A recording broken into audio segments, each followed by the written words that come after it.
Hello everyone, we have Charlie Pickard with us today. Charlie is a fine artist, illustrator, and author based in the UK.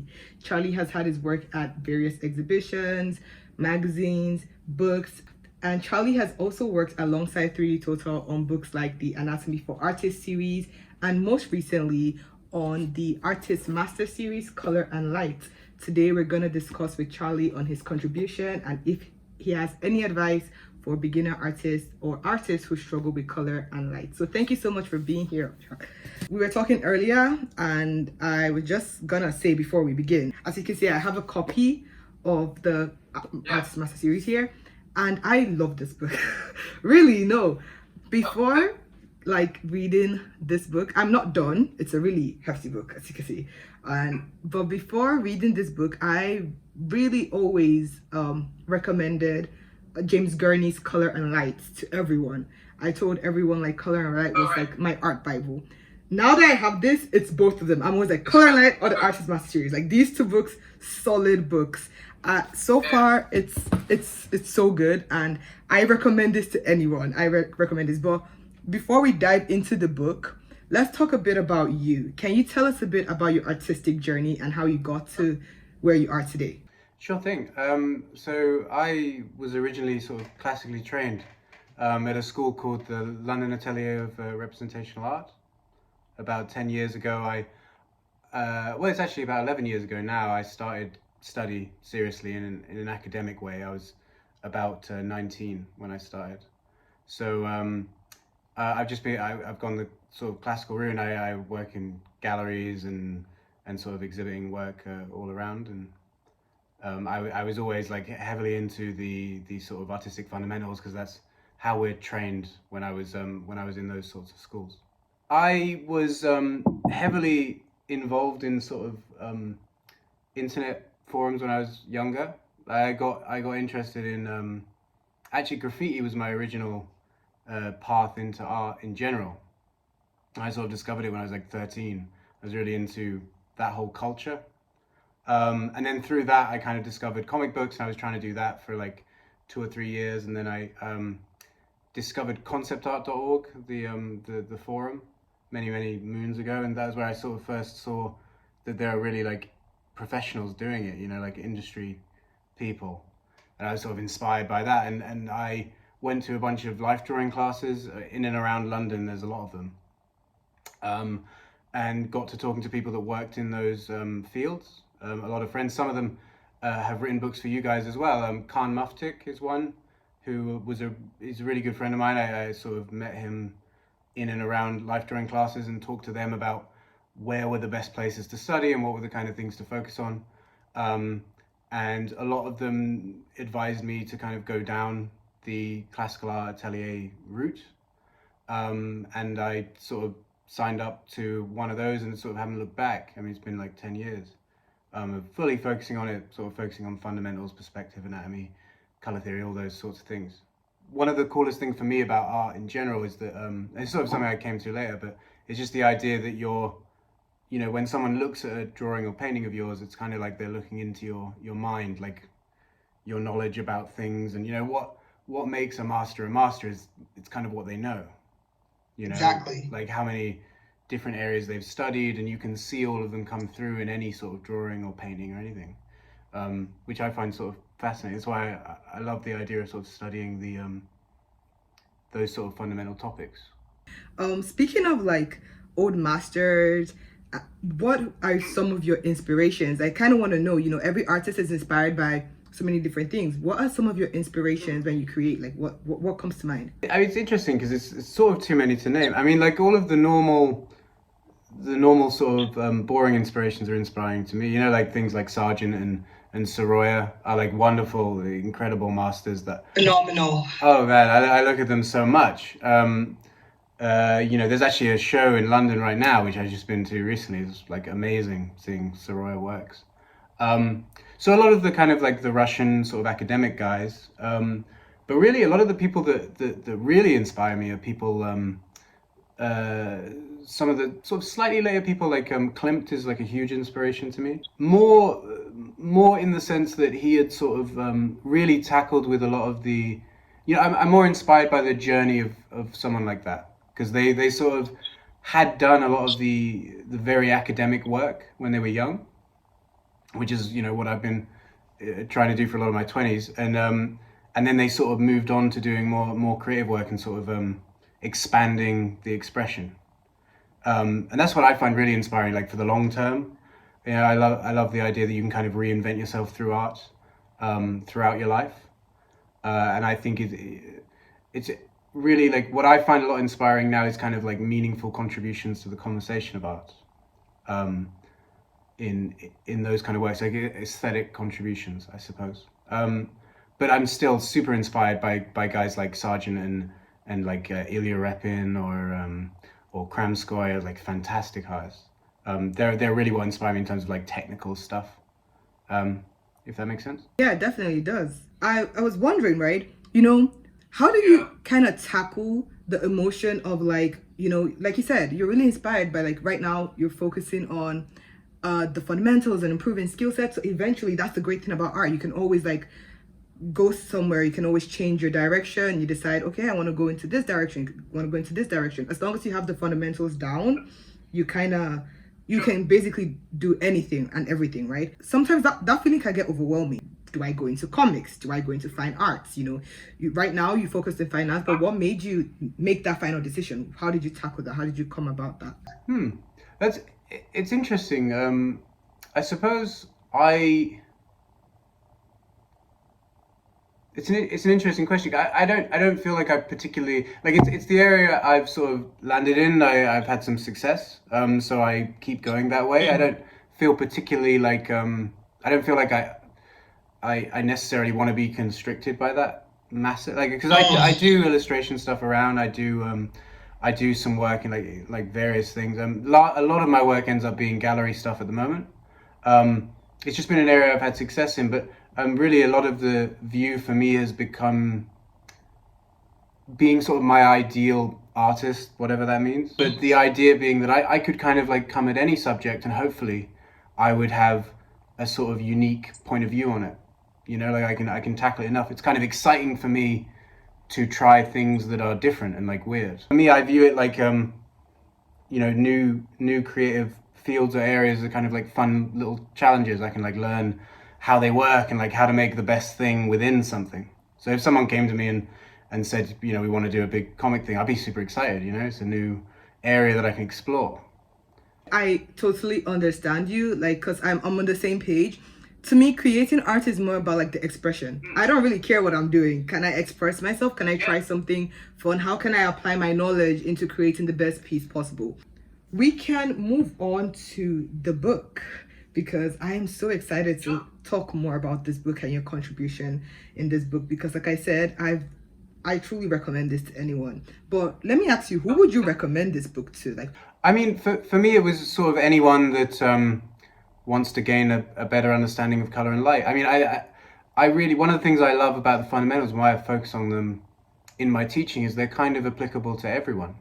I mean, anyone who wants to work with any level of sort of representation. I mean, if you want cartoonish type figures, or if you want more realistic representations or concept art, or you want to invent stuff, or copy nature, or do portrait, like all of these things, all of them have the common language of light and the common language of color. So for me, I really tried to make it useful to all of those different fields.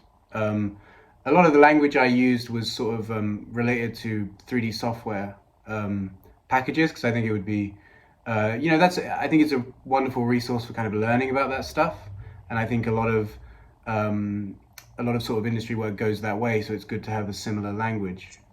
But yeah, no, I really tried to make it useful for everyone as much as I can. I think it's a little bit more of an intermediate book, as it tries to be as comprehensive as possible. A lot of books tend to shy away from the theory, like the actual nitty-gritty of things. And I personally feel like that's the most important. That's actually where everything lies. If what do you think? Yeah, I mean, honestly, I'm quite a sort of analytical person, so I really enjoy getting into all of those sort of nitty-gritty technicalities. I mean, me personally, that was why I wanted to write the book, because I felt like a lot of people covered a lot of wonderful elements of the topic, and I've gotten a lot out of different books, but I didn't feel like I had sort of a large book that really explained the phenomenon in a sort of scientific-ish way, and in a way that I could go from not knowing anything about light and color to being able to invent different materials and all these kinds of ideas. I feel like those building blocks weren't really in just one book, and that was why I thought it would be interesting to kind of try to explore it. Let's talk more about the books. Can you tell us about the chapters, your contribution specifically? Oh yeah, sure. So the way I approached the book is I kind of wanted to cover as much ground as I could from like assuming very little knowledge. So I wrote, the first section is a lot about color and color theory. So it's a lot about breaking down how we understand color as far as hue, value, and chroma, which is a Munsell system. It's all sort of explained in the book, but how we accurately describe color and use that to describe phenomenon in nature. So ideas of how you use values and all these various things, a lot of elements to that. And then the second half of the book covers light as it pertains to how it interacts with different objects and materials. So there's this general concept that all materials in the world can kind of be broken down into three sort of simpler subcategories of sort of transparency, specularity, and matte surface. And it was just kind of going through each of those different sections for their own sake, and then sort of learning how to combine them to create really any materials in the world. I essentially wanted to separate out the different elements, be able to invent them, and then you can kind of combine them as you like. I wanted to also ask, what is your favorite chapter in the book? What chapter did you have? Two questions actually. What chapter did you have the most fun working on, or maybe the chapter you enjoyed the most? And what chapter do you think is the most beneficial? Like, what chapter do you think this chapter like has a lot of information that I would always like give out to someone? Yeah.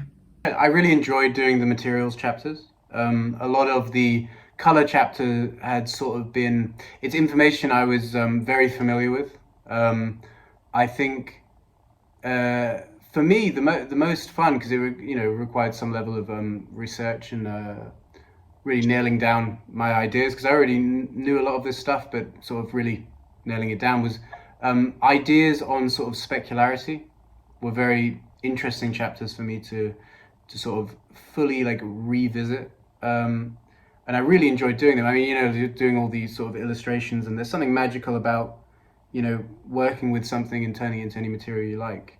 So that was a really fun area for me. Another fun area would be like when I was sort of writing about skin and sort of how that material works, because those are just like super exciting ideas for me, because I work largely with the figure and portraiture is a lot of the work I do, and so writing about a topic that I love, like representing human skin tones and sort of the vibrancy therein, is a super fun element of my work. So writing about that was very, very enjoyable for me. As far as the areas that I think are the most useful, I'm going to say like two areas. One of them I think is probably the most important, I think, area to really study if you're starting out, because I think it's an area a lot of people haven't tackled, is the section on matte surface and like working with just basic fundamental forms of cubes, cylinders, and spheres. Because I really believe not understanding some of those early fundamental ideas leads to like 90% of the problems I see with students when I'm teaching around, is like people don't necessarily know how to make a sphere look round, or how to make a sort of a cylinder be consistently lit. Like these ideas are areas that everyone kind of feels like they know inherently, but very few people actually sit down and study. And so I think they're probably the most useful areas. I also think like if I was to look at like just one page that I think is like, in my opinion, one of the most important things, there's a page I wrote in the color section about edges, and sort of edges being the way that shapes meet throughout an artwork. And I really believe that is the single most neglected area of sort of art study from my estimation.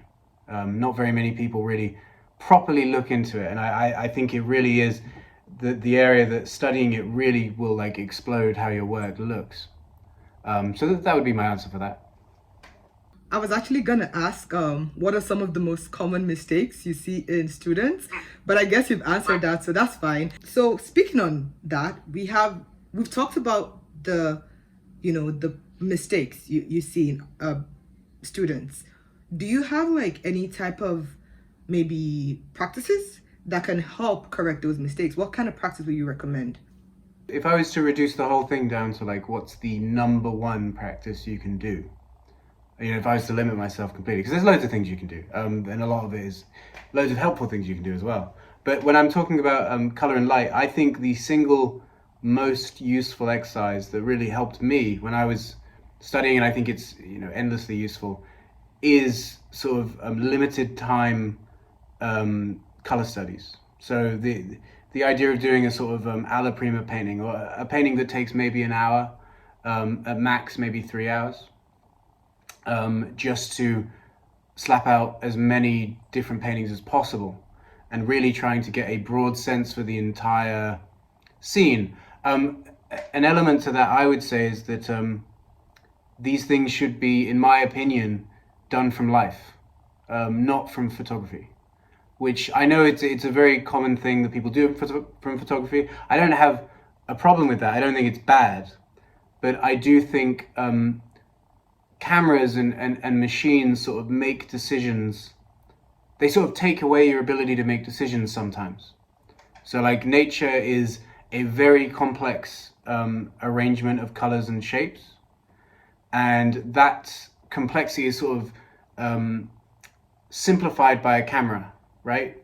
And as an artist, we have to simplify as well, but it's better for us to engage with the large reality of nature. Does that make sense? Yeah, it does, definitely. And sort of it's much more difficult, I think.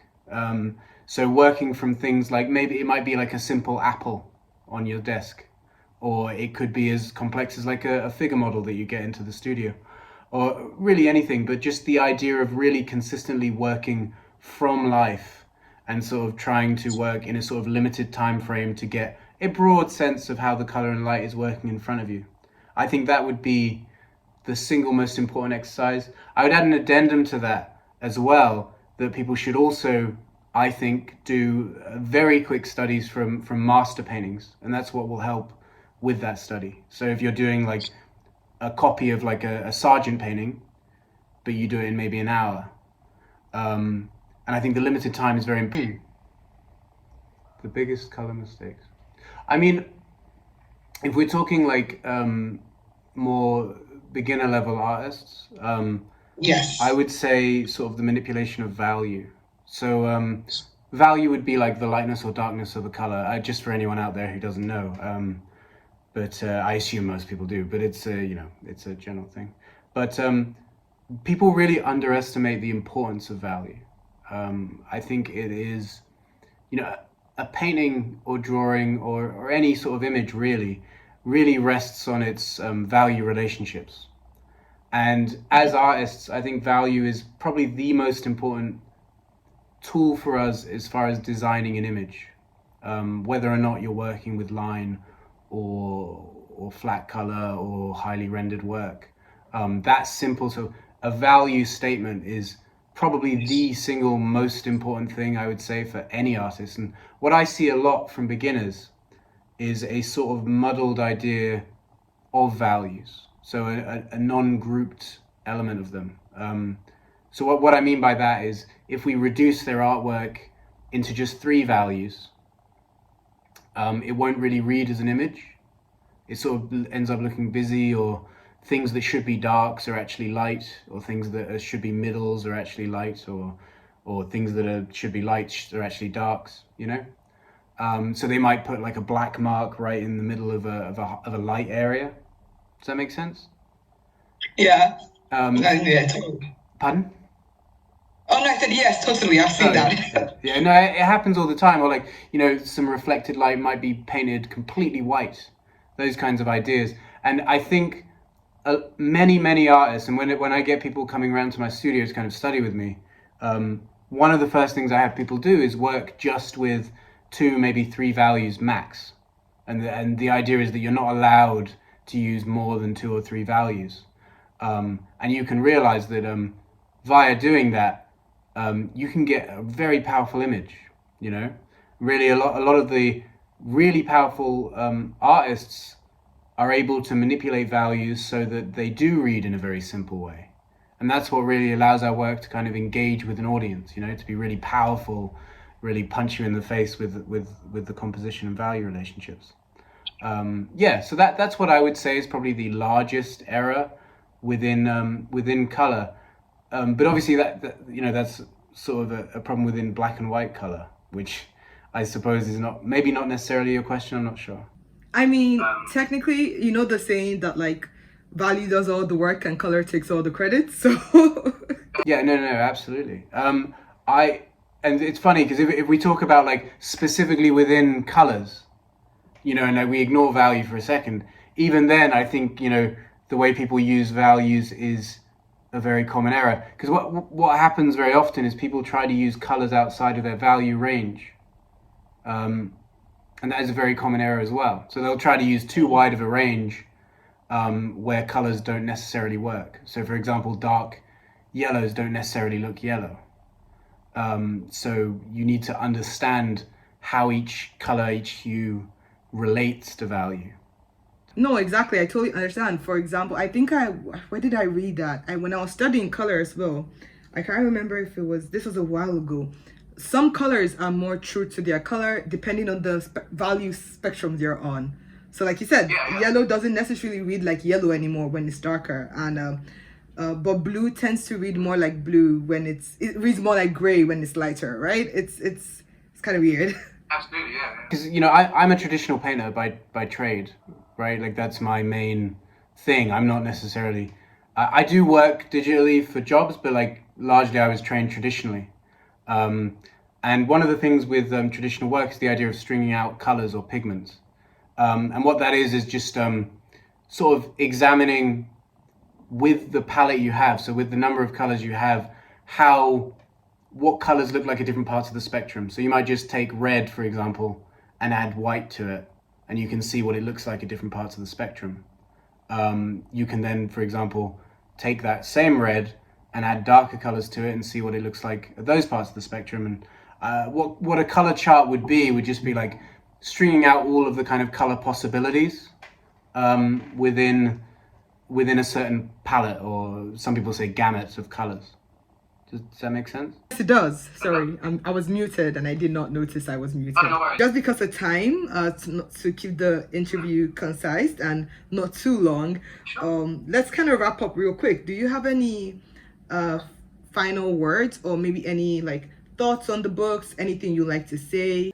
Well, I mean, just that it was a really wonderful experience working on it, and I hope people can get as much value as possible out of it. I'm really glad to hear that you're saying you got a lot of value out of it. I've been sort of being messaged from people from all over the world, and it's been a wonderful experience.